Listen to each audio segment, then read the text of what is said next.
अपनी पीढ़ी के महानतम अभिनेताओं में से एक माने जाने वाले डेनियल डे लुइस अपनी असाधारण प्रतिभा, गहन समर्पण और उल्लेखनीय अभिनय पद्धति के लिए जाने जाते हैं। 29 अप्रैल 1957 को लंदन, इंग्लैंड में जन्मे डे लुइस ने अपने मनमोहक प्रदर्शन और अपनी कला के प्रति अटूट प्रतिबद्धता से सिनेमा की दुनिया पर एक अमिट छाप छोड़ी है।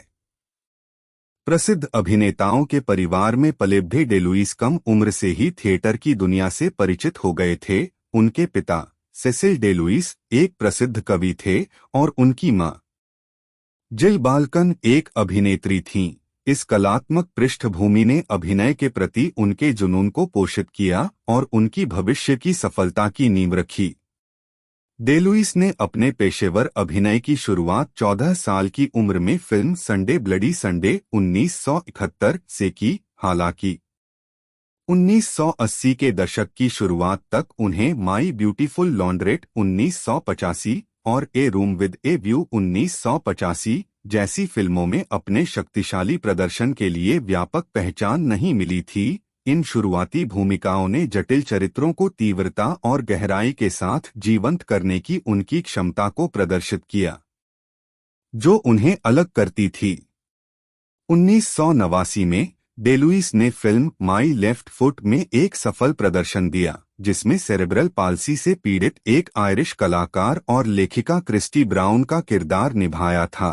उनका चित्रण असाधारण से कम नहीं था और इसने उन्हें सर्वश्रेष्ठ अभिनेता का पहला अकादमी पुरस्कार दिलाया। इसने परिवर्तनकारी भूमिकाओं की एक श्रृंखला की शुरुआत की, जो उनकी कला के विशेषज्ञ के रूप में उनकी प्रतिष्ठा को मजबूत करेगी। तैयारी के प्रति अपने सूक्ष्म दृष्टिकोण के लिए जाने जाने वाले डे लुइस एक प्रतिबद्ध मेथड अभिनेता हैं। वह अपने पात्रों के मानस में गहराई से उतरता है, अक्सर लंबे समय तक उनकी दुनिया में डूबा रहता है। द लास्ट ऑफ द मोहिकन्स 1992 में हॉकाई की भूमिका के लिए उन्होंने 6 महीने जंगल में रहकर जीवित रहने के कौशल सीखने और अपनी तीरंदाजी क्षमताओं को निखारने में बिताए। यह समर्पण और विस्तार पर ध्यान डे लुइस की अभिनय प्रक्रिया का ट्रेडमार्क बन गया। 2007 में डे लुइस ने देयर विल बी ब्लड में एक और टूर डी फोर्स प्रदर्शन दिया, जिसमें डैनियल प्लेनव्यू का किरदार निभाया गया, जो लालच और महत्वाकांक्षा से ग्रस्त एक तेल खोज करता था। उनका चित्रण मंत्रमुग्ध कर देने वाला था और उन्हें सर्वश्रेष्ठ अभिनेता का दूसरा अकादमी पुरस्कार मिला। डे लुइस की अपनी भूमिकाओं के प्रति प्रतिबद्धता उनके शारीरिक परिवर्तन में स्पष्ट थी, क्योंकि उन्होंने अपना वजन कम किया और चरित्र को पूरी तरह से निभाने के लिए। दोस्तों, अगर वीडियो यहाँ तक पसंद आया है तो वीडियो को लाइक करें, सब्सक्राइब करें इस तरह के वीडियो पाने के लिए। ये झुकी हुई मुद्रा अपनाएं।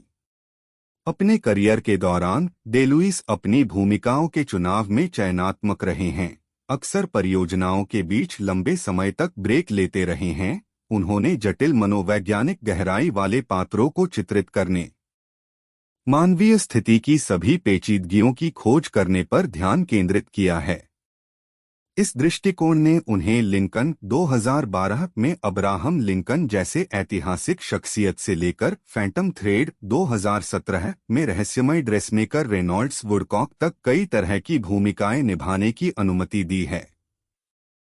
अपनी अपार प्रतिभा और आलोचनात्मक प्रशंसा के बावजूद डे लुइस लोगों की नज़र में एक निजी और मायावी व्यक्ति बने हुए हैं।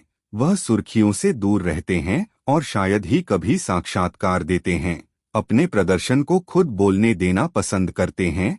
यह रहस्यमय गुण उनकी कला के इर्द गिर्द रहस्य को और बढ़ाता है।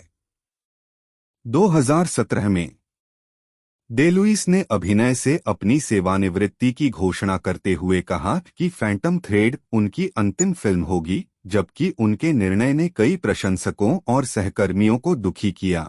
यह उनकी कला के प्रति उनकी अटूट प्रतिबद्धता का एक प्रमाण था। डे लुइस की सेवानिवृत्ति ने उद्योग में एक खालीपन छोड़ दिया, क्योंकि उनकी अद्वितीय प्रतिभा और समर्पण ने उन्हें एक सच्चे सिनेमाई किंवदंती के रूप में अलग कर दिया। फिल्म की दुनिया में उनके असाधारण योगदान के लिए डैनियल डे लुइस को कई प्रशंसाएं मिली, जिनमें सर्वश्रेष्ठ अभिनेता के लिए 3 अकादमी पुरस्कार भी शामिल हैं, जिससे वह यह उपलब्धि हासिल करने वाले इतिहास के एकमात्र अभिनेता बन गए।